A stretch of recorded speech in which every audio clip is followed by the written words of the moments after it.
Second. Rolling in the deep. We're good. All dud. All dud. Oh, good. Matt, how's it going, mate? Yeah, not too bad. How are you doing, Lee? Nervous? Yeah, very, very. How was the drive? It was all right, but there was a van on fire. Where? Just about an hour before here. So Yeah. it was on the other side of the road, though. So literally, the road was just they blocked the road off on the other side. And you know when you're like driving past and you're like, "Oh, you fuckers, look at you!" Where was that? Did you come down past Liverpool way that way? Yeah, because I came. You know, there's like two big bridges as you're coming into just before you get into like Wales. He's come from Newcastle. You come from Newcastle. Up near that way, yeah. You wouldn't have to go through there, would you? I basically came down M6, then obviously off the M6 it was going towards Birkenhead, and then obviously as I got towards Birkenhead, took a right instead to come off, obviously down here. Yeah, it could be wrong corner. Yeah, that was it. It was near there. Yeah. Sorry, Cal. So obviously we met through social media, mate, and you've made you haven't been on there long, and your followers are flying, mate. You've made 5,500 in a month? Yeah, I think we're just about to hit 6K. So yeah. He's flying on there, and I think I don't go live much because just too many fucking people to deal with, and 100%. There's a lot of negativity and poison on social media, but you know you want to explore this avenue of helping people. Obviously, you're a lot younger than me, and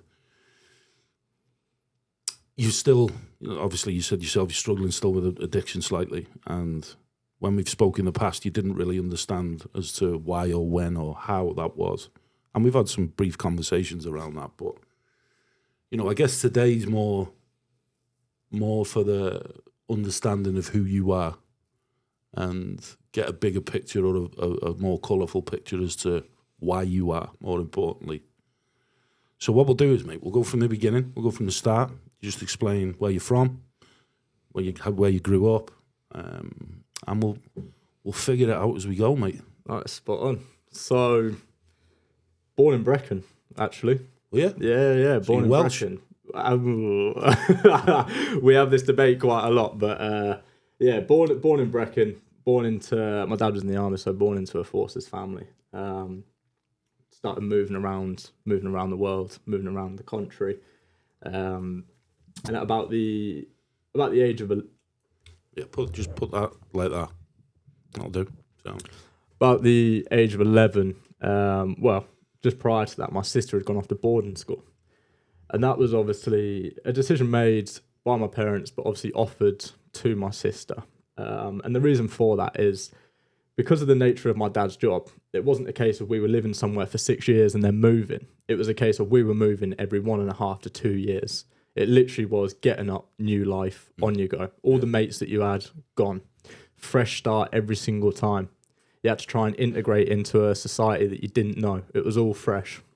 So obviously the ultimatum was given, do you want to go to boarding school? And she said yes. And obviously when we went to have a look around, I fell in love myself. I was like, wow, it's amazing. Look at this. And about a year later, I joined her. So I believe that was the start of year 6. So at this point, you're 11, 12 years old? That's young. You're away from your parents. And it was literally a case of, obviously with them moving around all the time, the only way in which you'd see your parents is on a weekend or making phone calls, that sort of stuff.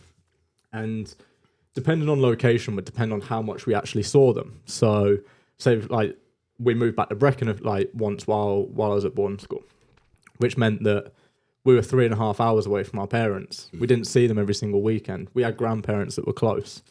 And I think the issue with that is its lack of direction for me. That's how I've always seen it. And at first, I loved it. Absolutely loved it. I thought it was amazing.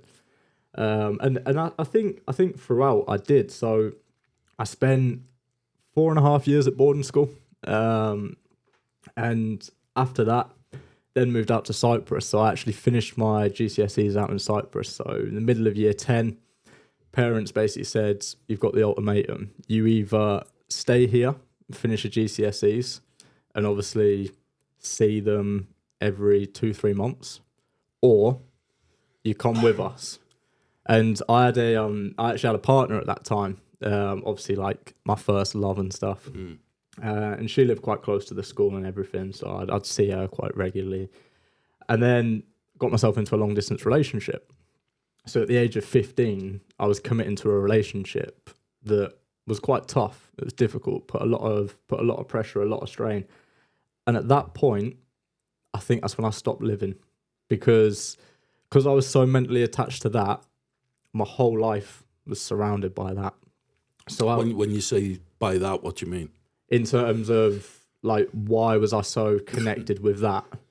I think it was because... What is that? What do you mean connected with that? What is that? What does that mean? That love was everything. I think that was everything that like I was always looking for, and to feel that was obviously beautiful, and I didn't want to let that go. And I guess I almost closed up to further opportunities. Obviously, while I was in Cyprus, it was, I wouldn't talk to other girls. I wouldn't go out drinking, all that sort of stuff, because I felt like I had a duty of care to obviously respect her, and obviously I saw my future with her. So I would, every 3 months, I'd go back and see her. We'd have a couple of weeks together, and then it would be back out to Cyprus. And that was tough emotionally. Like as a 15-year-old, obviously in a new country, going through GCSEs, not having my partner there, even though I'd had her for like, I think we'd been together like 1.5 years at that point. So then after Cyprus, we moved back to Warminster, and I decided with education, I was sick of it. I'm someone who, I don't really like being told what to do. I like to just do my own thing. And that's why school wasn't really a good place for me. So I remember it was sixth form. Started sixth form while we were living in Warminster, which was only about an hour away from where my first ever love lived. So it was quite manageable. I learned to drive and everything. And the first day of sixth form, turned up, and it was a maths lesson. I turned up late, and the teacher says, "Wait outside that door now." In front of everyone, "Where have you been?" I just straight away turned around and went, "Do you know what, stuff this. This ain't for me anymore. I'm sick of being controlled and all this sort of stuff." So I went and got an apprenticeship in financial services. I started working in insurance. Had quite a good opportunity ahead of me. And when I turned 17, I was living in Warminster still with my parents. My dad was still in the forces at the time. And they turned around and said to me one day, "I'm retiring from the army and we're moving up north. We're moving 350 miles up the other end of the country.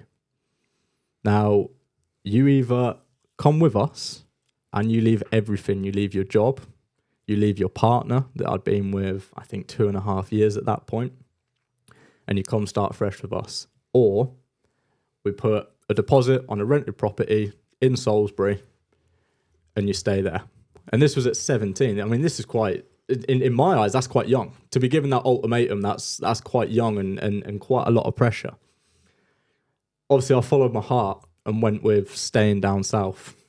I thought, no, I don't want to start fresh. And to a lot of people, moving that far away from your parents would seem absolutely absurd. But because that's all I've ever known, it was just like, right, okay, I'm going to stay here with her. So was living in that property. I was earning 14 grand a year as an apprentice. The rent was 500. The bills came to about 500. Now, if we do the maths, that leaves me 200-300 quid a month to play with. That's when I turned to gambling, because I was so set on having this huge sort of financial backing behind me, and having and lacking that is what made me turn to gambling, because it was that this can give me quick cash. And I'll tell you how it started, Lee. So I think it was the 2014 Euros, and I put an accumulator on with my mate. I just thought I'd do a cheeky 8-fold accumulator, put a tenner on it. The return was 840, and it won. And that's when it started, because I just thought, hold on a second, I've just turned a tenner into 840 quid here. There's money to be made. So that's when the gambling commenced. And after so long, I wasn't doing well at work because of it. I had no desire to sort of go to work. I was too invested in this girl that I was in love with. I used to take days off work just to gamble or spend time with her. My attitude was horrendous because I still believe that no one should tell me what to do. And then after I think it was about 6 months of living in that flat, I decided I can't do this anymore. I can't keep it up financially. Obviously, the gambling was taking over. I was getting myself into debt. And I moved in with my first love. I moved in with our mum and dad. And things were pretty sweet. Just going from sort of just got another job, got a job as an underwriter at an insurance company. And yeah, things were good, but something still wasn't right. Something still wasn't right. And I was gambling really heavy. And the only person who knew was my ex. How heavy? To the point where I would get my pay and I'd spend it in a day. Like I was literally, because I had that safety net of living at her parents' house, I didn't really have anything to fork out for. So I just chased and I chased and I chased. And it wasn't, I wouldn't really go into casinos. It was all online. Everything was online and it was so accessible. I think that's the problem. It was so accessible. And then obviously my ex-partner caught wind of it. And this was something that was quite hard for her to deal with because I think she had a life plan for us, what she wanted to do and stuff like that. And I remember little things like sort of spending my full wage and then thinking, right, next month we start fresh. We stop doing this. I'd ban myself from that account. I'd get paid again. What would I do? Go straight back on and spend it. And this went on for a couple of years. Then I turned to weed in the sense of it was just a case of me and my partner, because I didn't really feel happy in the relationship at that point. I wasn't happy. I was getting sacked from multiple jobs, being asked to leave, all that sort of stuff. I was an underwriter. Then I went to work for another insurance company just as like customer service.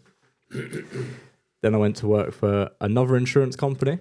It was just, you know what I mean? It was job to job to job. There was never any stability in my life. The most stable thing was my gambling because that's all I knew. I knew that each month I was going to repeat that.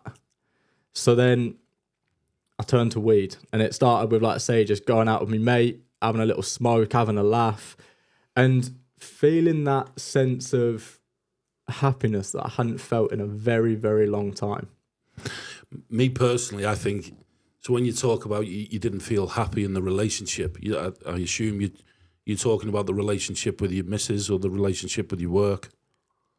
Both, but and more so, I think because of how negatively I was impacting my own life, it obviously stems into that sense of, well, if you don't see yourself in a good light, how are you meant to expect others to love you? How do you believe that others love you and all that sort of stuff? So when you talk about you weren't happy, there was no stability, right? And you see it that the only stability you had was your gambling. I see that's where the instability stems from.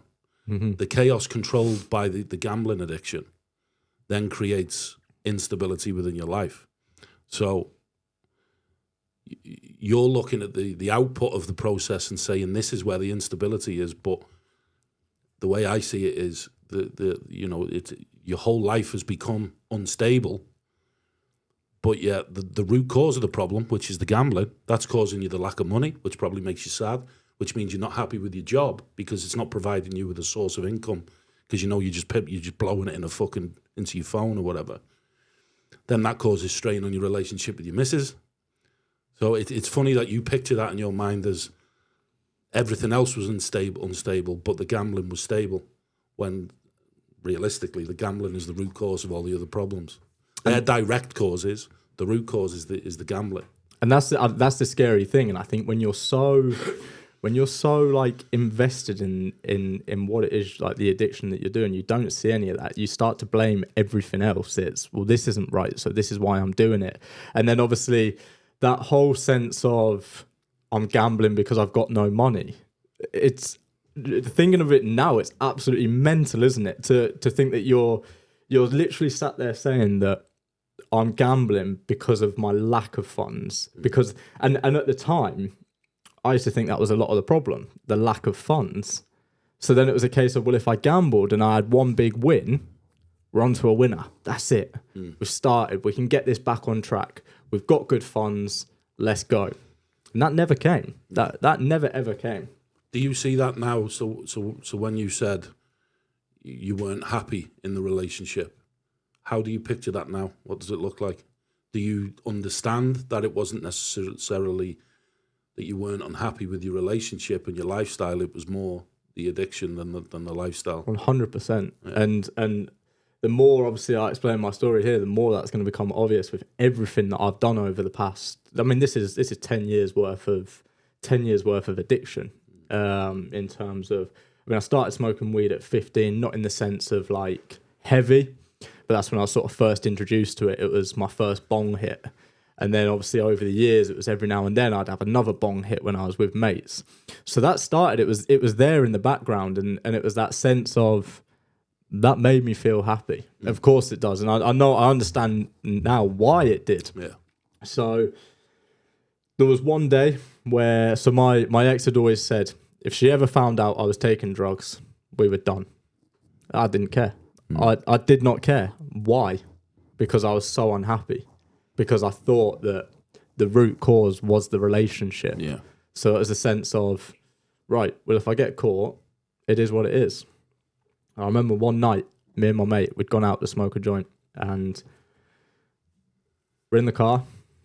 I was rolling away, and he turns the aircon on, and it fucking went everywhere, went absolutely everywhere. I was like, fuck.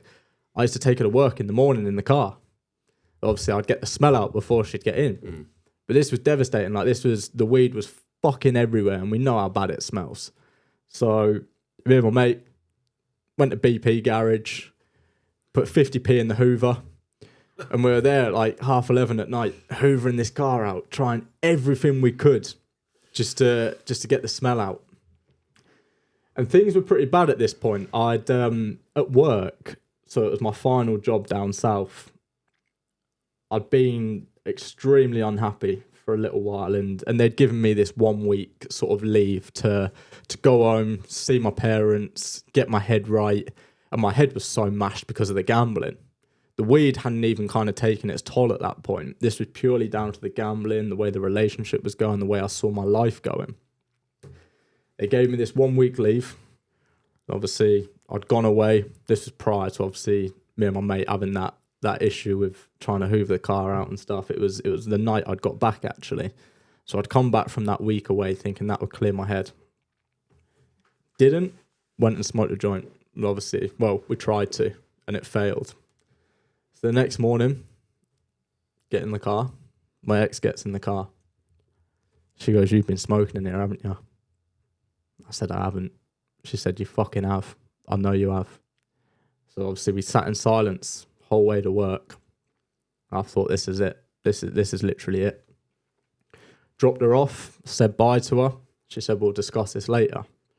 Went into work thinking, right, back to work, fresh start. Come on, let's start turning this around. I'd been in work about an hour.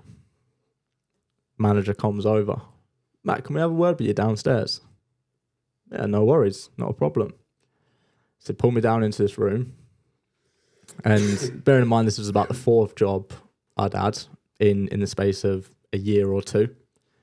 Pull me down into this room and said, "How do you think everything's going?" "Yeah," I said, "I've had the week, I've cleared my head, I'm feeling good." They turned around and said, "We're letting you go." I was like, fuck. I was in debt. My partner was on the brink of breaking up with me. I've now lost my job. Where do I stand here?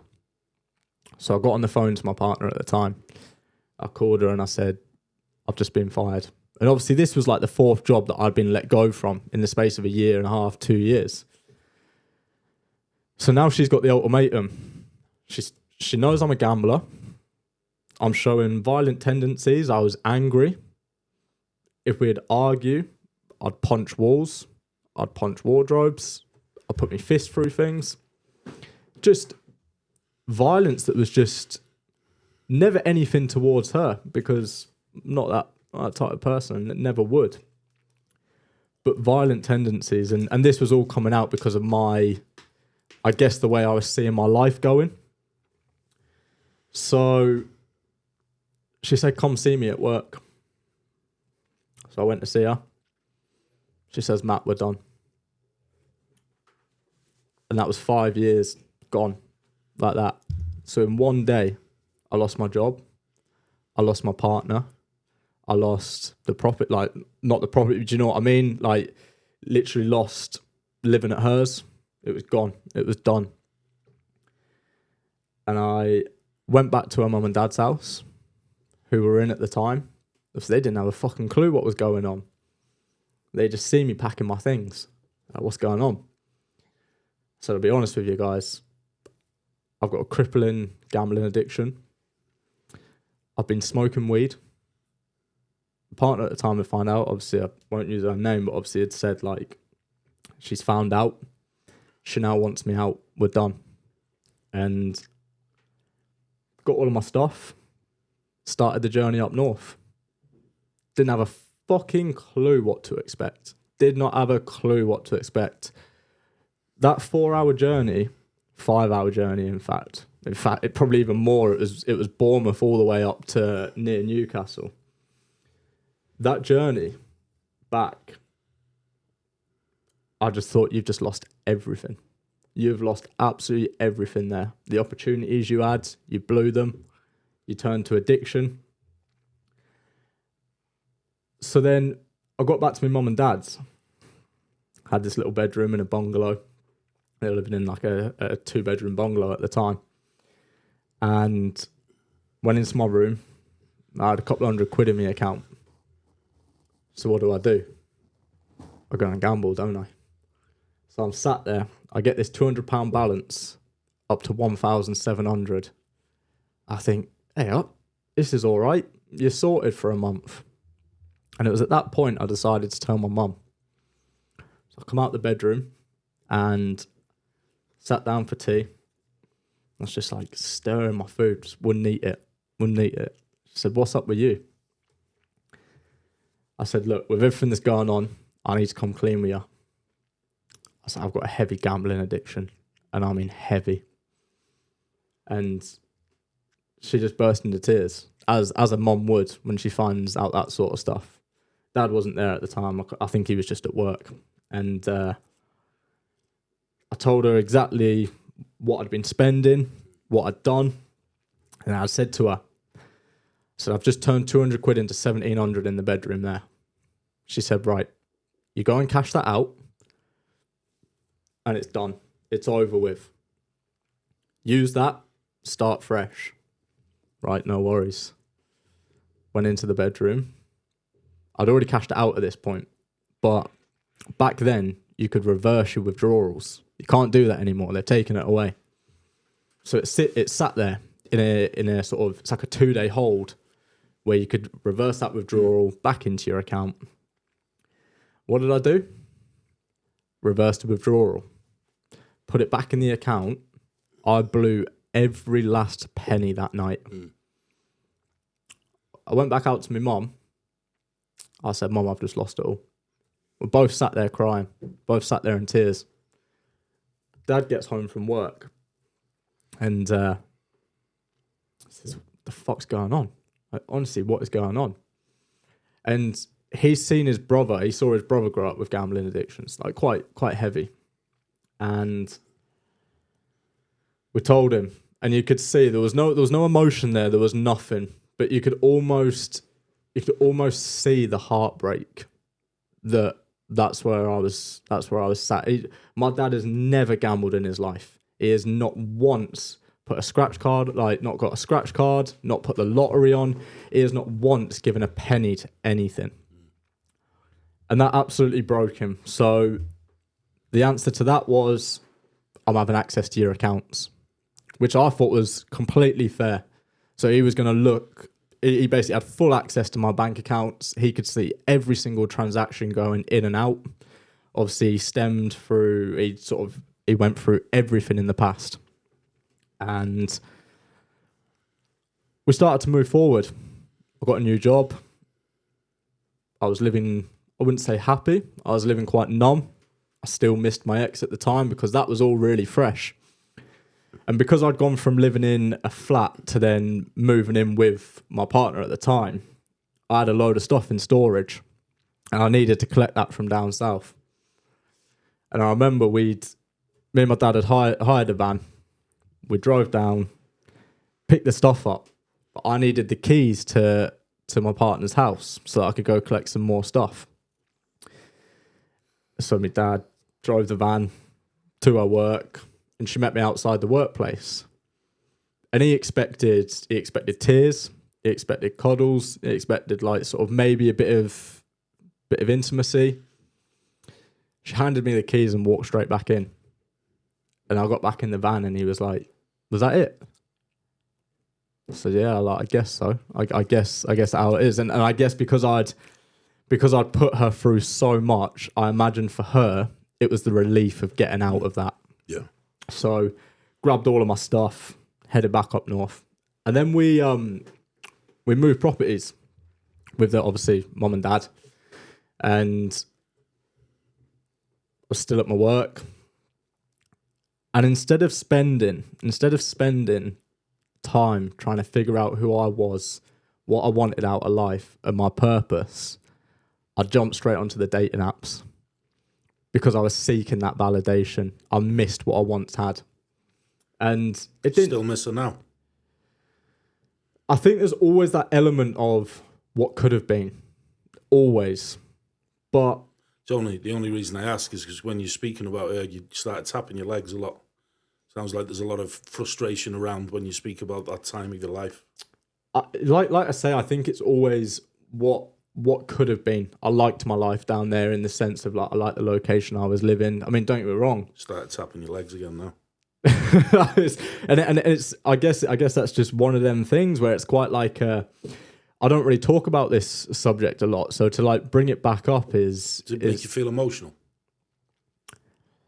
No, there's no sense of emotion. I wouldn't say there's a sense of emotion there. I don't know actually. There is. Maybe. There definitely is. Yeah, maybe. You can tell by when you bring that time of your life up and speak about maybe not so much heard, maybe so much the moment instead, you get dead fidgety. So there'll be something there. There must be. And like I say, obviously, moved on to my ex-partner now. I can share her name, Jodie. It's the girl you've got the baby with. Yeah, this is the mother of George. My lad's called George. I saw the tattoo on your arm. Yeah. Obviously we've got little George together and stuff, and with that, obviously, I don't want to try and pin it on like, people use the word rebound. I don't like that. I don't like the idea of rebound. I 100% believe that we look for what we had with that previous person in someone else. That doesn't make them a rebound. Like I say, I hate that phrase. And for 6 months, I spent 6 months on my own basically, and for them 6 months, it was tough. And we'll quickly go back to a story related to my first partner.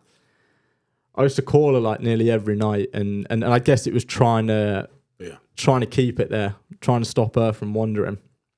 And I remember I was at this quarry. No, it wasn't. It was a reservoir, and I was just stood looking out. I thought, I'll give her a bell. So I rang her, and it rang, and it rang. Didn't pick up. So I called her again. Rang. Nothing. Went round to the house. Well, no, I couldn't. She lived down south. Oh, yeah. Yeah. Like I couldn't. It physically was. I could not get in contact with her. And the next day she called. Well, no, the next day she messaged me. The most blunt message ever. What was up yesterday? I thought she never doesn't pick up. Like, that's bizarre. She always used to just pick up and like make sure that I was all right and stuff. I said to her, what were you doing yesterday? And she said, why does that matter? I said, be honest with me now. I said, and I want you to be honest because I need this. I need to know this. Were you with someone? Yeah, I was.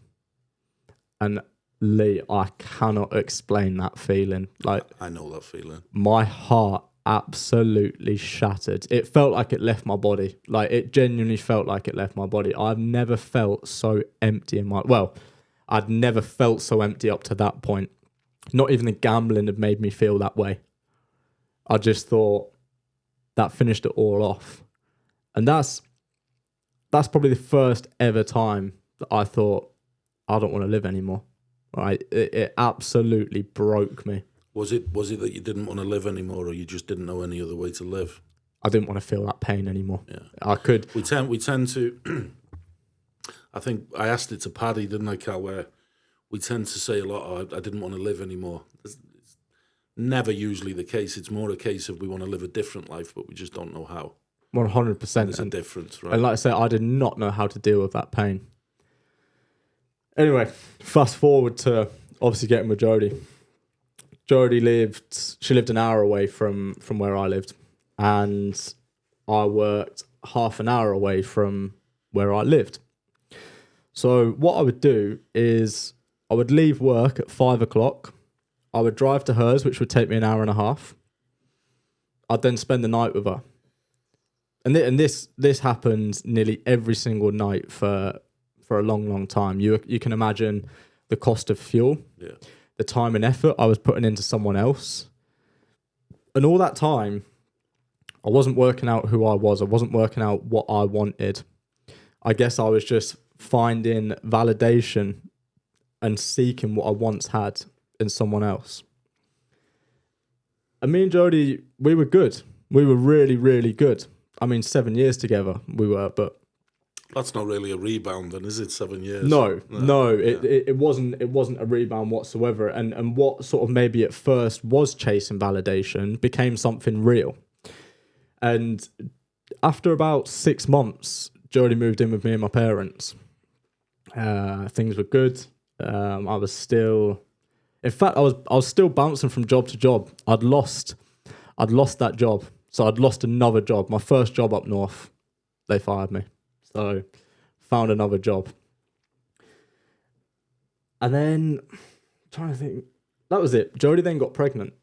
Jodie fell pregnant. And I was working as a deputy warehouse manager at the time. And she was working in the office there. And I never, ever visioned having kids in my life.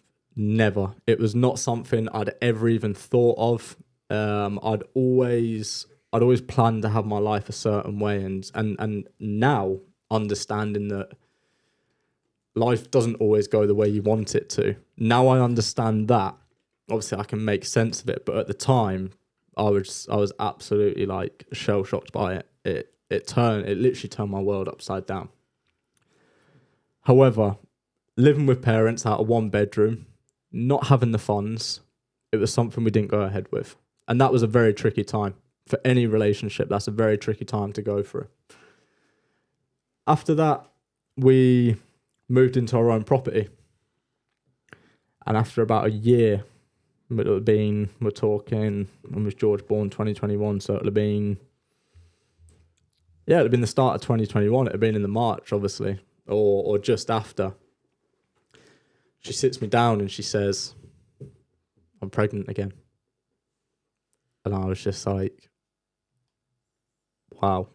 Like, again, bearing in mind this was, as you can tell, clearly accidental. There was contraception in place, and it happened again. However, this time I thought, I'm not putting her through what we went through before, because that was quite a traumatic time. What we went through, it wasn't as simple as just sort of going into the hospital and having the procedure and stuff like that. There was a lot of stuff involved, which tested us, which really tested us, and things like that can almost bring you closer together. So we thought, let's go for it, let's do it, and that broke me. That absolutely broke me. And what did? Accepting that I was going to have a child, Yeah. and that my life was changing dramatically to what I thought or expected it was going to be, or what I always thought of myself. Or what did you think it was going to be? What were your expectations? How do you see that? I think it was in the sense of, me and Jodie had only been together. I mean, when did we meet? I believe it was 2019. Obviously, we'd been together 2.5 years at that point, and I still imagined a life of me, her. We had a little Labrador, Storm, on my arm, and life was good. Do you know what I mean? It was us three, and we were doing what we wanted. And I think I'm quite selfish, and I'll admit it, I am. I'm quite a selfish person. I like my own time. I like my own space. I like the idea of just being able to go and do what I want whenever I want. Now, you'll know this, but having children restricts that massively. Massively. And I think adjusting to that was quite difficult. So we had George, and the first 4 or 5 months, pretty sweet. It was brand new. But then problems started to rise in terms of,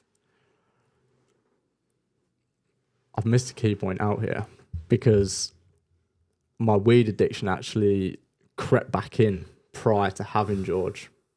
We'd got a property, and I started smoking it just casually, just after work, come home, have a joint, relax, chill out, reward, if you like. You know what I mean? What I was saying to you the other day, it was that sense of, no matter what happens today, I can just go and have that reward.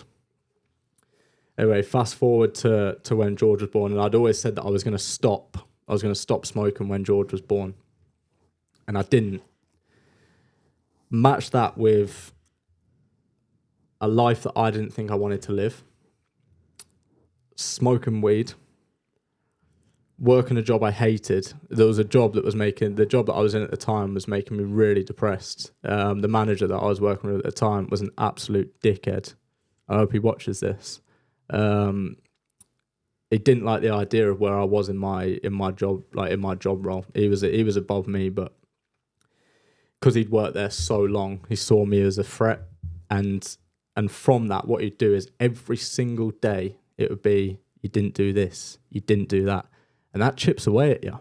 You start to believe that. You start to take that away from work. You start to believe that you're not capable of anything.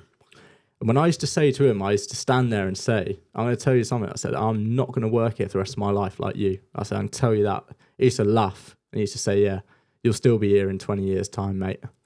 And obviously, the motivation there was to, well, I'm going to fucking prove you wrong. Like, there's not a chance I'm staying here. And that job broke me to the point where that's where my depression stemmed from, I would say, originally. I remember one morning, woke up, couldn't get out of bed. I'm not doing it. I'm not doing it anymore. Didn't want to get out of bed. I managed to get myself out of bed and put my clothes on and all that sort of stuff, and went into work, and I said to them, stuff your job, I'm leaving. I said, there's not a chance I'm staying here. So I left a job with a family to feed. I had very little money. The weed addiction had started, and it was quite a troubling time, because it was like, right, you need to go and make something happen now. And I did. I found another job, and this job was double the money. It was a bigger work environment, more security, working with better people, and I loved it. Absolutely loved it to start with. However, there was problems in the relationship. Massive problems. Sleepless nights, which we all know, sleep plays a huge part in the way we are. day to day. And I couldn't deal with that. And then them strains started to sort of push into the relationship. And whether that was because I was depressed or not, well, in fact, it was. It was because naturally, I think when I'm depressed, I try and push people away. So I started to push my partner away. I started to push the family away. I didn't want anything to do with it. And we went on a break. Jodie actually moved back home with her family. In fact, I stayed in the house. I stayed in the house. I ran it the whole time. And then I think I moved back home again. And that was about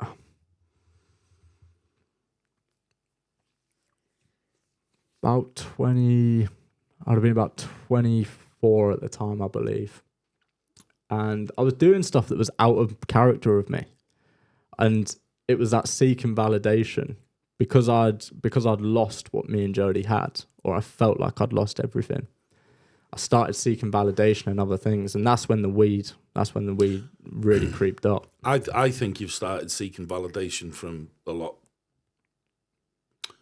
long time before that. When you say you started seeking validation, then I think soon as the gambling comes in, that's seeking a validation of some form when you're a younger lad.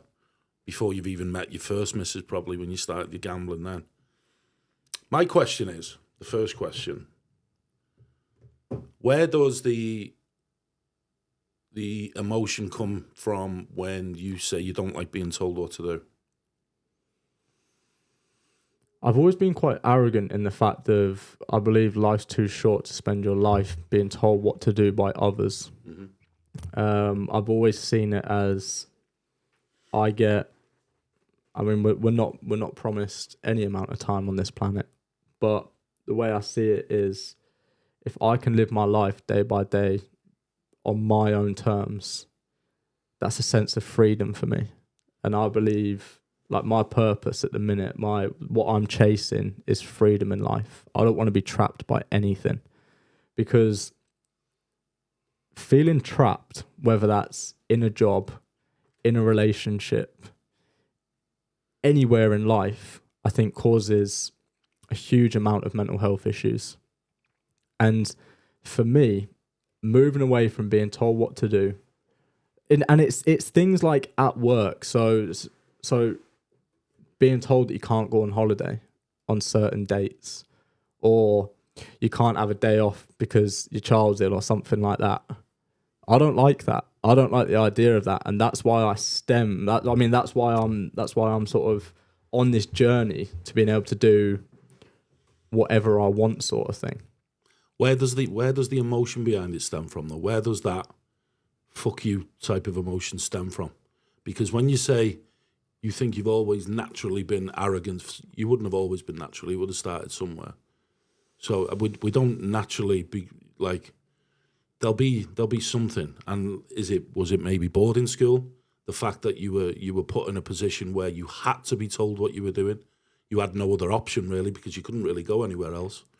I guess it's that element of like literally every single day at boarding school was you'd wake up at this time, you'd be down at breakfast at this time, your lesson would start at this time, you'd get back to the boarding house, you'd have an hour to do what you wanted, then it would be you've got to go to, we call it prep, you just have to go do your prep prior to dinner, then it would be dinner, and then after dinner we'd have another prep session. And then we'd have an hour to do what we want, but it wouldn't be an hour to do what you want because you'd be told to go and have your showers, and then it'd be told to be in bed by 8 o'clock, and that was it. That was your life. You weren't allowed to leave the premises.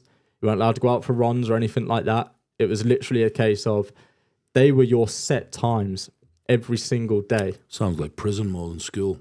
I would never ever send George to boarding school, and I could not give two fucks about the education. It's nothing to do with the education. It's that element of I would rather be there in his life, being able to give him direction. I mean, that's quite ironic considering that I don't live with him now. I guess that's very ironic. But the element of not being able to give him direction and find out what it is he actually sort of wanted. So one of my biggest things when I went through therapy was, and I can't remember if we had spoke about this, but there was a payphone, and you couldn't ring out because obviously you'd have to pay for it, but it didn't work in that sort of sense. Your parents would have to ring you on it, or they'd ring you on the mobiles. And all the other kids, the parents would be ringing them all the time. How are you getting on? How are things and stuff like that? My parents never called me. They never ever called me. Never sort of like, oh, how are you getting on and stuff like that. There was never that element there. I genuinely felt as if I was fending for myself, literally from start to finish. Did you feel abandoned? Did you feel as though, I mean, I know what my answer would be, because we do have that emotional, I mean, if they're away from us, it's factually based that it's emotional abandonment, because, you know, as children, we need our parents around us to guide us into adulthood. Maybe not so much tell us what to do. And I think your issue with people telling you what to do. And a lot of the time, mate, because our emotions, you know, sometimes we describe an event or situation and it probably didn't even happen that way 99% of the time. Do you know what I mean? Because it's happening to us because of our ego, because of our perception of what we are as human beings. A lot of the time we'll attach emotions or memories or emotions to memories that sometimes didn't even exist. I've done it a lot, where I'll attach a certain memory or a certain story to something that happened when I was a child, and then when I look back and I think of that story in my mind, I'm like, it probably didn't even happen that way. In the reality, do you know what I mean? But I think your inability to, let's call it, regulate your emotional state when somebody asks you to do something. They may not necessarily be telling you to do something sometimes. They may be asking. But because of the childhood of being in a boarding school where everything, every day, is you have to do this, you have to do that, you've got to do this, you've got to do that, that then would probably build some form of resentment up in your head that then makes you think, these are trying to tell me what to do and I'm not fucking letting them. Yeah. Maybe sometimes they might be asking you, but you probably don't know the difference sometimes. No, and I imagine you're right. And I think I want to be a bit careful about what I say about like my parents and stuff like that, because don't get me wrong, they tried that, like, of course they did everything that they could, and I'll never ever not be grateful for my upbringing. Yeah. And at the end of the day, they don't know about this sort of stuff. Do you know what I mean? I don't think it's necessarily about being grateful or ungrateful about the upbringing. It's more understanding the upbringing. That's the most important part, because I'm grateful for some parts of my upbringing. I'm probably ungrateful for some parts of my upbringing. But because I have an emotional attachment to my upbringing, I see it in a certain light. So it's not about being grateful or ungrateful. It's about the understanding, the process of the upbringing versus the process of who we are right now in this moment in time. And it's all about, the most important thing I've learned is it's understanding the emotions, asking why. So, like, why do I feel a certain way? You said before, what did you say? I've always been this way. I've always been quite arrogant to people telling me what to do. You wouldn't have been. But through emotional association, through your whys, through the patterns of who you are as a human being, you now believe that's true. If you can go back to the point where, go through your life and understand why you have that pattern or why you have that thought process of saying, I've always been arrogant. When we're not always anything. There's always a time where it stems from. And I think, again, that's the anger. You say you're punching walls and things like that. That's just a response. That's a mechanism to keep you safe, right? I'm going to go and punch that wall rather than somebody hurt me. I'm going to fucking make myself look like I'm going to go and punch walls, and that way I'm protecting myself. But I think if you go back and we always have to go backwards to go forwards. It's the truth. Yeah, 100%. You can't not. 100%. So whenever you've got something that there's a question mark next to it, go back, have a look. And I think if you were to look back into your life and feel it and understand, why do I feel arrogant to somebody And let's change the words, not telling me what to do, asking me what to do. Yeah, of course. And I think, you know, if you spend a couple of months looking at that question, I think the answers you'll come up with are different to the ones you're given now. Yeah, well, I'm going to say you're probably right. You will be right. Like, there's no two ways about it. And the more, I think the more you speak to me in that sort of way, the more I start to realise that a lot of the problems that I was blaming stuff on weren't actually the problem this whole time. And it, look, do you know what really pains to admit, Lee, is that I believe everything that has gone wrong in my life so far is down to my addiction. And it's so true. It's so true. So what you need to remember is addiction is the response. And I've told you this before. Addiction is the response. So, okay, we'll call that the direct cause. That is the direct cause of your issues in your life. What's the root cause? And that's the most important. So direct is your addiction. You do stupid things. We lie, we manipulate. That's all based on the addiction. But what's the root cause underlying that? What is the underlying problem? So let's go back to your inability to be asked what to do. We'll change that word. Mm-hmm. Look at where that stems from. It seems to me, and the picture it in your mind, it seems like validation has been a huge part of your life. And again, in addiction, it's massive. External validation from the people around us and the things around us that make us feel good because we haven't got that ability within ourselves. I think you need to find why the validation. I think that's the most important thing. I mean, this is no disrespect to your parents. At the end of the day, and I've said this before, my mum was she was violent towards me as a child. Mm-hmm. She used to punch fuck out of me all the time. But even my association to that won't probably be the true reality of what is. Yeah. I see it as she was extremely violent. She used to punch fuck out of me all the time. And I blame myself for 99.9% of those issues. But the harsh reality of it is, probably wasn't 99% of the time. Probably more like 60. Yeah. But because of my emotional association to it, I amplify the output of what the moment was.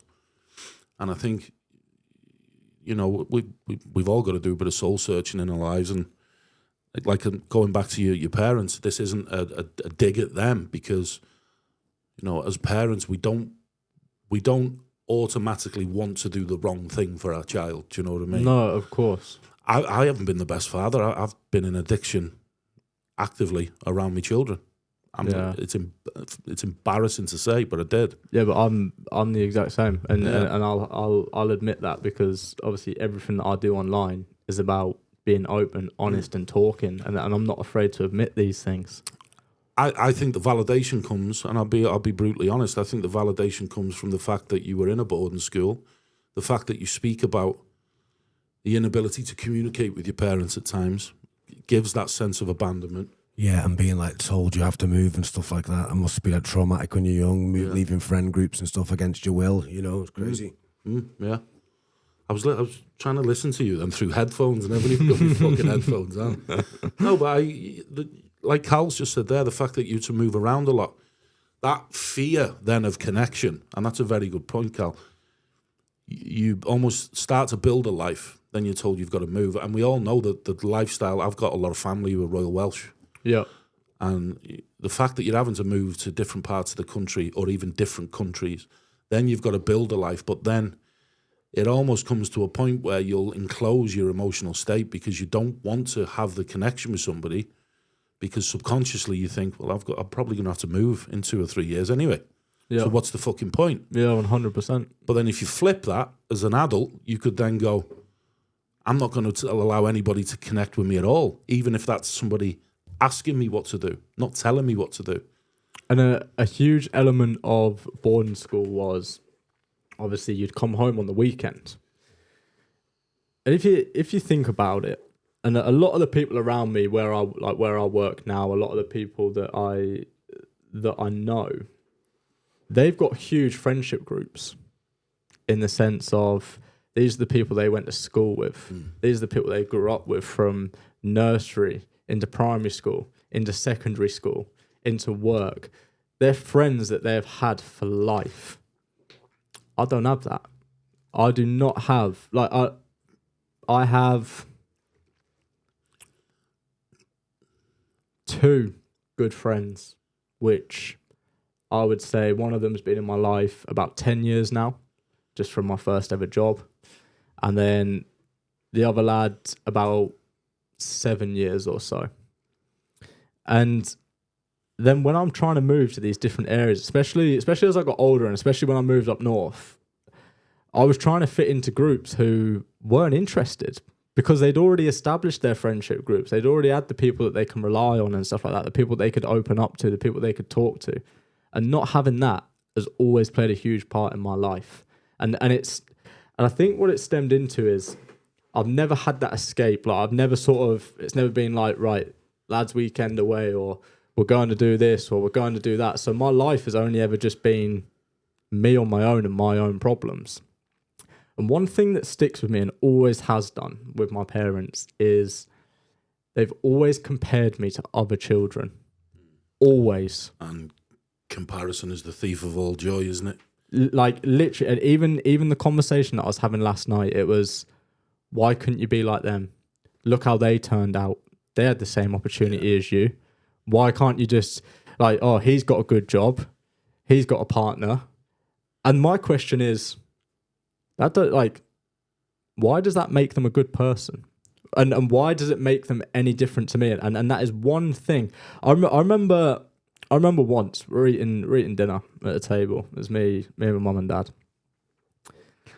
And there was a comment chucked across the table of, where did we go wrong with these two? Me and my sister. And that's one thing that's stuck with me for ages. I've never felt that they're proud of me. Not once. Have and you I ever asked them?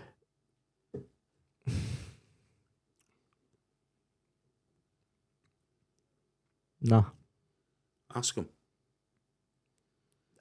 It's the fear, Lee. It's the fear because of how much it's comparing to others. Let me ask you this then. Do you think they're proud of you?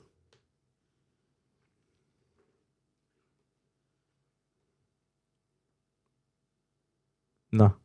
So what's the fear of asking the question if you already know the answer? Because if they did say yes, I wouldn't believe them anyway. Why? Because of that language, in the sense of, where did we go wrong? Why weren't you like these people? Why didn't you turn out like them? Or why can't you hold a job down? Why can't you fend for yourself at 26? Why aren't you living on your own and all this sort of stuff? Why'd you end up back here? Why can't you get your finances under control? It's always the question of, why can't you, rather than you can. Do you know what I mean? And that's one thing that with George, I want to make sure that kid believes that he can do anything he fucking wants to in life. That's the most important thing. I want him to feel inside of him that no matter what, he can do whatever he puts his mind to. From my perspective, picture it this way. So when your parents ask, and please, if they do listen to this isn't me saying that they're bad people or bad parents, because that's not what I'm saying. No, they're not at all. Not at all. Has it moved?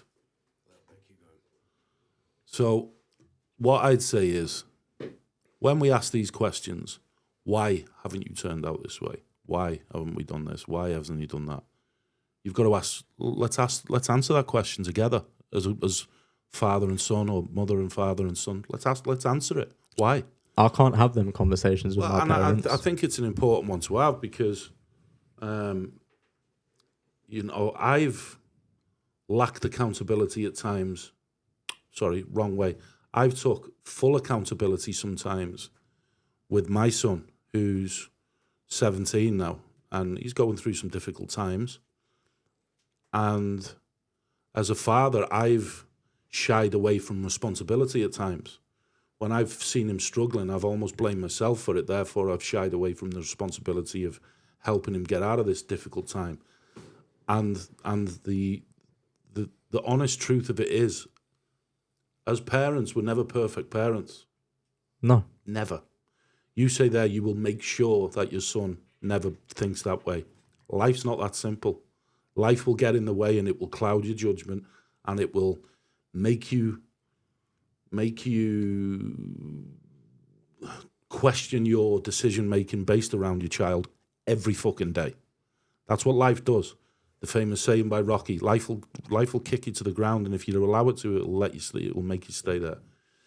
But as parents, I mean, when they're asking why, that they may clearly not know the fucking answers themselves. Mm-hmm. But by comparing, and that's the thief of all joy in any child or any parent's life, they may genuinely not understand why you are a certain way. So I believe by opening that door for conversation, which they won't want to have as well, I'd pretty much say that, because, and again, this is no disrespect, because any parent who steps away from their child for long periods of time will miss them. But by separating that connection, it makes it more and more difficult to have that conversation, to reconnect. Mm-hmm. You know what I mean? Me and my dad done it. My dad lives 1.5 miles away. And as children, as a child, I barely seen him. Callum was the same with his father. We barely seen our fathers. So when the time comes to have that conversation, you almost can't have it because it's that difficult to open the door that inevitably sometimes you never get to have that conversation. Me and my father have had that conversation. No. Yeah, Callum's father's passed away. Sorry to hear that, man. He never got to have that conversation. But by having that conversation with my dad, it's not the resentment, it's the understanding.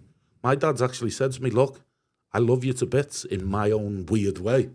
Yeah. But I'm not a good father. I can accept that, because by him identifying his issues, that also allows me to accept who I am as a human being and work on the negative aspects of who I am as a human being. And it's important because by having that conversation, you and your parents will take a lot away from it. And you can see you're getting upset about it. Yeah, and I will, because... Well, a lot of it's that people...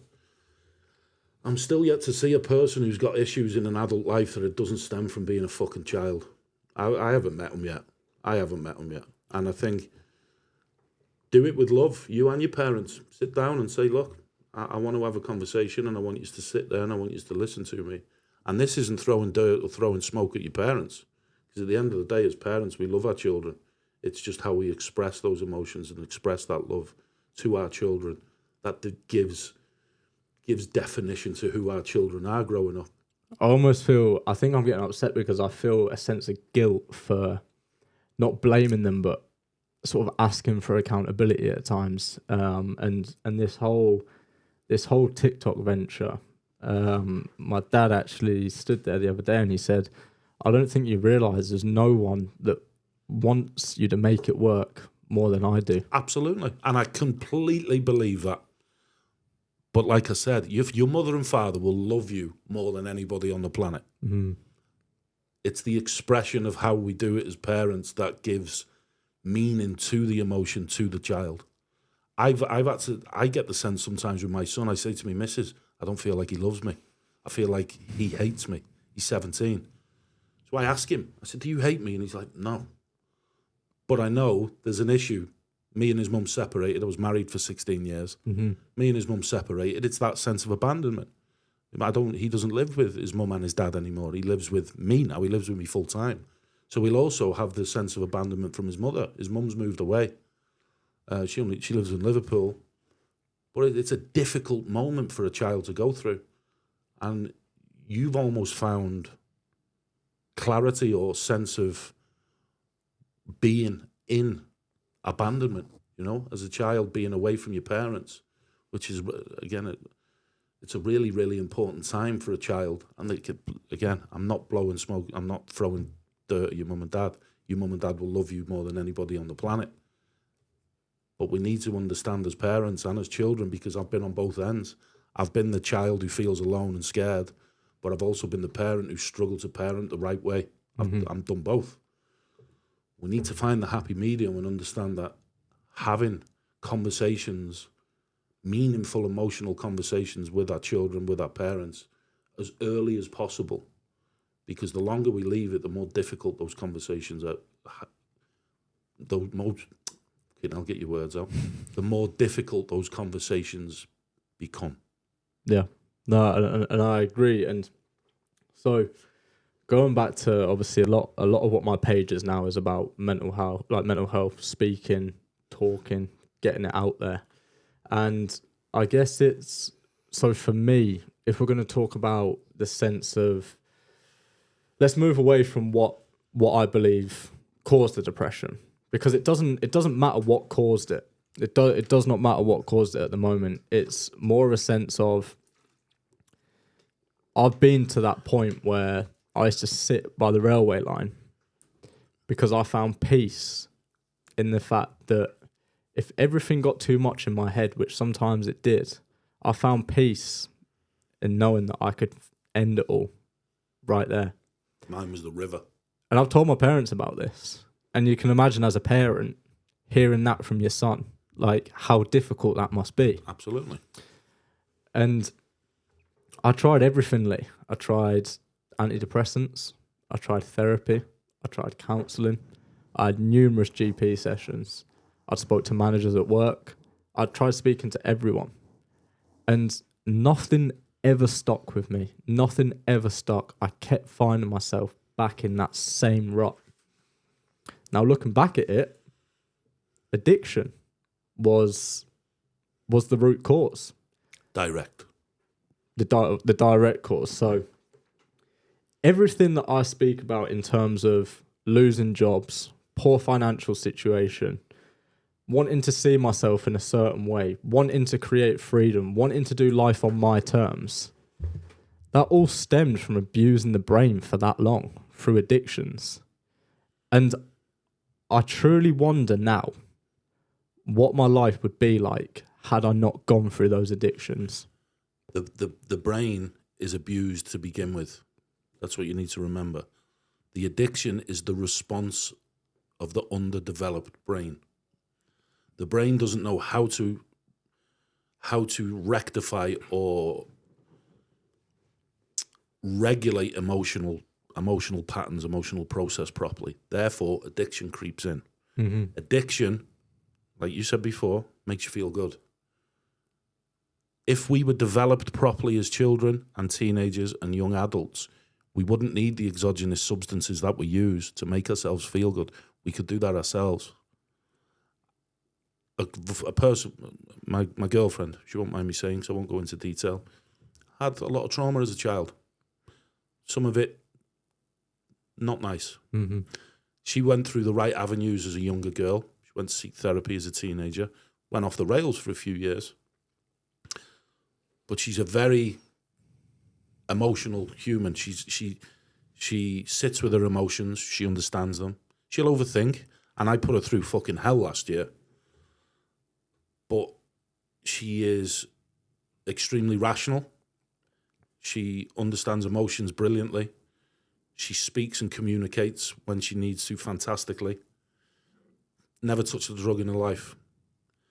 And when we talk of comparison, when we talk trauma as children, there's no such thing as comparison. Mm-hmm. A lot of people used to think you can only get PTSD if you've been to war. I know a lot of guys the same as your father, who've been to war. And I said, I've got PTSD. And they're like, really, you've never been to war? Doesn't matter. PTSD is a trauma and it's physically held in the body. Right? Yeah, 100%. So where I'm getting to is when you say you've damaged the brain's already damaged. And by taking the exogenous substance, you're improving the brain, improving the cognitive function in one way, shape, or another. That might not be improving day-to-day activities, but it's improving the way you feel, right? By going back, when you said before, it doesn't matter why the depression stemmed. It absolutely does. So the more you can understand why things happen, the better you are able to deal with them now. So let's take me, for instance, with my mum. I held anger towards her for fucking years, long time, most of my adult life. I don't no more. That therefore has allowed me to grow as a human more. By detaching that emotion of anger, it allows room for a more positive emotion to step into its place. in Psycho-Cybernetics by Maxwell Maltz, they speak about that in the idea of forgiveness. Forgiveness isn't always just good for the other person; it's good for you as well. I agree. And like you said, and you've hit the nail on the head there of the sense of by allowing yourself to forgive, you've freed up that pain that you were holding towards it because it's right. Okay, let that go. And we both know that the more room you open up in your brain, the more room you have to positive thinking. Yeah, absolutely.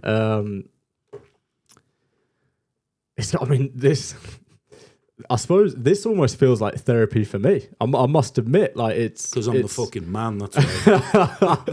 But it's more like it's in the sense of obviously. I mean, look, I expect like obviously it's a podcast and stuff, but this is the whole point of doing this podcast is for this reasons. It's not. I don't want it to be therapy because I'm not educated enough to understand techniques and tools of psychology. I know a few. Yeah, of course. But of course. Communication through emotion rather than communication through rational thought will affect you a hell of a lot more in a positive way than just sitting there going, yeah, and this and just, blabbering on. Do you know what I've always wanted? And this is going to sound really shallow, but I've always wanted nice big house, a few cars on the drive, all the money to do whatever I want with. In terms of if I want to fucking go on holiday tomorrow, I'll go on holiday tomorrow.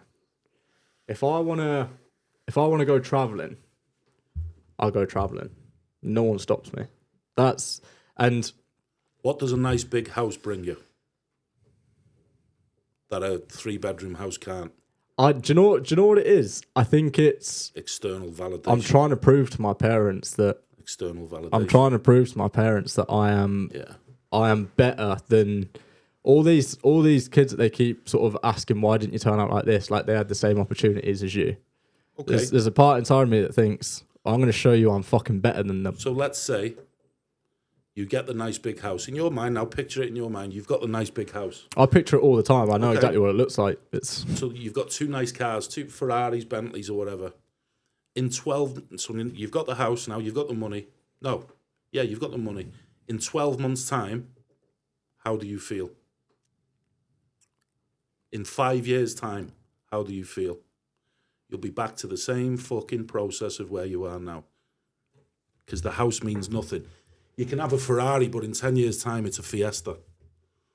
And obviously that's what now that I've managed to change the way my mind thinks in terms of, I mean, there's obviously still a lot of stuff there. There's no two ways about it. There's still a lot of stuff there, but you can see from what I post on social media, I'm now very much in the mindset of take each day as it comes. I'm a firm believer of you're never promised tomorrow. There's nothing wrong with having a nice house and money in the bank. We all want money in the bank, all of us. It's understanding how and why you want money in the bank. If it's for external validation, just to prove somebody wrong, then you're in it for the wrong reason. You know what I mean? It should be for... So, John Teaspoon, he asked me, what 3 things? And the 3 things we look for as humans in life, and I think there's only 3. Freedom, well-being, and meaning. They're the 3 things that a human needs to find in life. Freedom, well-being, and meaning. If you can find those 3 things, then the financial aspect is for the right reasons. If you're doing it for external validation, you won't find happiness within sitting in that house or sitting in that car. You might find it for a moment where I go, oh, look at me, I feel cool. But in 6 months' time, it'll be like you're sitting in a fucking Robin Reliant. The car doesn't make the difference because you're externally motivated. It's not an internal motivation. Those things would only ever make you happy if you were motivated internally. If you're doing it for an external reason, they will never, ever make you happy. I had a 4-bedroom house, detached, 2 cars. I bought my first house when I was 18. Mortgage, 100 grand. It was £1,000 a month. I was bringing home £1,200 a month mortgage, and I had 2 kids. So I had bed sheets on the windows for curtains, right? But I was happy because I'd earned it. Then I got a 4-bedroom detached house with a garage. I had 2 cars. Saddest time in my life because I wasn't motivated internally. Then I got bankrupt. I had 60 grand in the bank, lost it, lost my house, ended up in 50 grand's worth of debt. Lost it all. But what that did allow me was the chance to start again. I found my chance to start again with my missus, and we're building. And, you know, we're doing well. Mm-hmm. Don't ever be... I'm 50-50. I can be externally motivated, but for right reasons. If I see somebody in shape and I look at him and go, he's in shape, I want a bit of that, I'll get like that. That's an external motivation. But I've also got a lot of internal motivation, and there's nothing wrong with external as long as it's for the right reason. But just don't ever allow yourself to be motivated by the feelings of other people, because you'll never find happiness in that, man. And I guess that's... So I've always chased happiness. I've always chased it. I've always looked for it in the future. And that's one thing that I've learned. And that's one thing that you see that I share on social media quite a lot about chasing happiness in the future. You're chasing happiness in something that's not promised. And okay, so let me ask you that question then. What does the future happiness look like? Because remember, happiness is an emotion. It's not a way of living. You can be happy for a moment and then you can be sad. It's an emotion. You can't live a fully fulfilled, happy life forever. There's times where you're going to get sad. There's times where you're going to get angry. To live a happy life doesn't really exist because it's an emotion, right? You can live a good life, a positive life. But you can never live a purely happy one, because you wake up every morning going, I'm so happy today. Nah, You fucking don't. Nah. It's an emotion. So you need to go beyond the happiness and look at meaning and purpose. What am I here to do? And by finding your purpose, people think spirituality is religion. They're not. They're two different things. Yeah, of course. Spirituality is living life through meaning and purpose. Yeah? Find your identity. We've all got different identities. Callum's is different to mine. Mine's different to yours. If you can live at your identity, whatever that is, you will find the happiness in it. But it's called hedonism. This hedonistic aspect of what life is. Big house, nice cars, look dead cool on social media. Said it before on the other podcast. Nobody puts a fucking... Well, you do it sometimes because you're learning, but when we're in that hedonistic aspect of life, nobody puts a shit version of themselves on Instagram. It's always one where you've pumped up in the gym or you've got a tan or whatever it is. Yeah. Find the meaning, find the purpose, find your identity of who you are, and the happiness will become more and more and more. The money, the freedom, whatever it is, if you really want it, you'll believe, achieve, and all that type of stuff. But well, for me, obviously, let's talk about. So, obviously, I'm saying like I want what I want out of life and stuff. But in terms of purpose, I've always liked helping others. I've always found a sense of happiness out of helping others. And for me to get to the point where I felt so low that I wanted to take my own life, being able to come back from that, get back into fitness, now beating addiction, finding happiness in the things that I do daily as opposed to chasing it in the future. My purpose now is to show others that it is possible. And we talk suicide stats, we look at all of that sort of stuff, and that breaks my heart. It absolutely breaks my heart that people feel like there is no other way out than to do that. And obviously that's the message I'm sharing at the minute, that is not the answer. We always say that suicide is a permanent solution to a temporary problem. So let's talk about purpose, right? Purpose has to be internal, not external. So you said that your purpose is to show others. So let's break it down. Why? Why do you want to show others? Because I've been through it myself. Because I've been through it myself, I now want to help others create what I'm doing, because not everyone's going to find happiness in the things that I'm doing. Okay, so how does going through it yourself identify what your purpose is? Good question, Lee. Good question. I guess for me, like I say, it's just I've always found satisfaction out of helping others. Why does satisfaction matter to you? John done this with me. He asked me for like 10 minutes and blagged my head in the end, and I was like, fucking hell. But we got there in the end. Yeah. Because it's to answer a question with a question makes you think. It's thought-provoking. You did it. You did it the other day when I messaged you. Yeah. I sent Lee this big long paragraph, and I was like, I said, Lee, do you think I'm right for this podcast and stuff, all this sort of stuff? And he comes back with, do you think you're right for it? And I thought, are you having a laugh? I thought, are you taking the piss here? Why can't you just answer my question? And then it was just like, well, fuck, I don't know, but like you're right. And so why just helping others? Because I guess because it makes me feel validated. Because we're all driven by the dopamine, brother. I mean, yeah, that's okay. Why does validation matter? I don't know, Lee. You'll find it. So when we talk about purpose, right? My purpose is I am the breaker of chains, and the way I found my purpose, it was really, really, like it took us like 4 or 5 days of going through the Fibonacci sequence. I think I told you about it. We went through the Fibonacci sequence and like identify 8 values you like, identify 13 skills that you like. So you're going up through the Fibonacci sequence. We got to 80 in the end. And then he said to me, list all 80. And I listed them all, and it was like love, family, all sorts of stuff.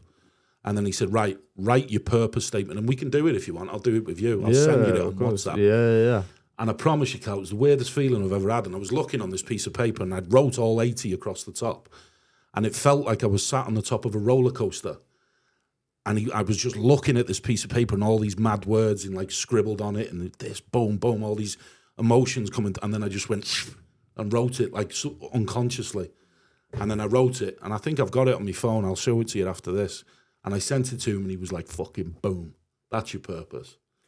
Clear, directive. Because a purpose needs to be clear, motivational, direct, with source. Because we can always go, my purpose is to help people in life. Is it? Probably not. The purpose has to come from a deep place within yourself. Mm-hmm. And it needs to be worded by you, in your words, with your expression. That way it has meaning and emotion. And like we were saying before, if you attach emotion to the words, it becomes a belief. Then you believe it. But by saying, my purpose is to help people, doesn't really have a lot of emotional attachment to the words. Do you know what I mean? You might have the emotion. Yeah. But by finding your words, and after this, I'll read you the purpose out. But by finding your words and your direction, you'll attach emotion to it. Therefore, it becomes your fucking belief. And when we talk about having to find a purpose in life, do you think it's key? Yeah. And do you think every individual person has a purpose? Yeah. They've just got to find it. And how long do you think we could spend finding it? Could we spend our whole life trying to find our purpose? Some people can, unless you've got. So again, I'll go back to John Teaspoon. When the student is ready, the teacher will show his face. Mm-hmm. That's what he said to me when I first met him. And I was like, okay. And I've learned more in the last 6 or 7 months than I probably have in my whole life. Yeah. But I wasn't ready. But when the student is ready, the teacher will show their face, however that looks, whoever that is. When you're ready, you'll learn. And if you're not, you won't. It took me 5 days to find the purpose statement. Living at that purpose is going to take a lot longer. Mm-hmm. There's a difference in finding it and living it, the true value, true purpose. How long have we done, Cal? An hour 25. I've got one more question for you. I ask everyone this question. If you could sit 4 people around this table for dinner, from the past or the present, alive, not, heroes, family, whoever, who would it be? My son, first of all.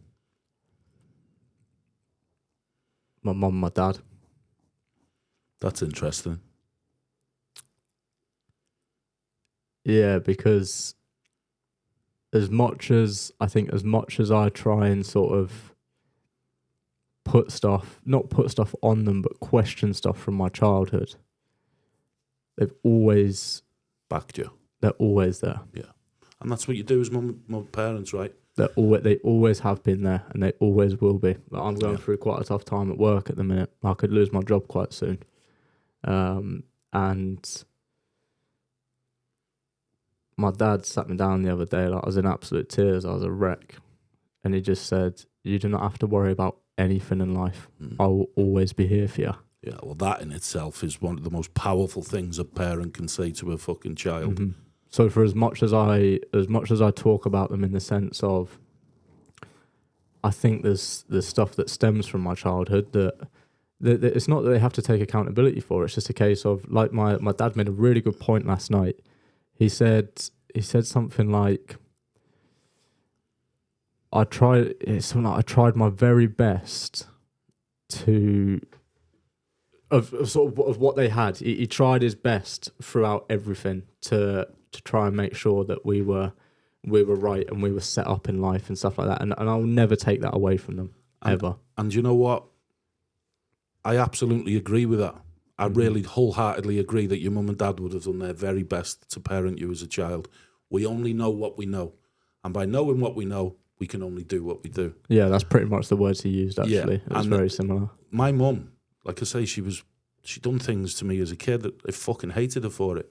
But that's how she knew how to be a parent. It was never about me, and it was never about you. Whatever emotions you hold to your parents, it was never about you. It's about them as human beings. And they only know, and I can wholeheartedly say this as a father who's not failed, because I've still got a long time to go. I've done things wrong so many times. But that was the only way I knew how to parent at that moment in time. If there was a better way that I would have knew how to be a parent, I would have fucking chose that way. But I didn't. No. So that's what we need to understand as children from a parent's perspective, is that we only know what we know, and we can only do what we can do. And what he said to you the other day is probably, fucking hell, I'd have loved my father to have said that to me. You know, I'd still love him to say that now. It's a beautiful thing to say, coming from a father, especially somebody. I'd imagine he's being an army guy, he's going to be pretty solid, pretty difficult to express emotion because they're so regimented in life. And I think that's a beautiful thing to say, especially from a father's point of view, mate. Yeah, it is, massively. Yeah. So, one more.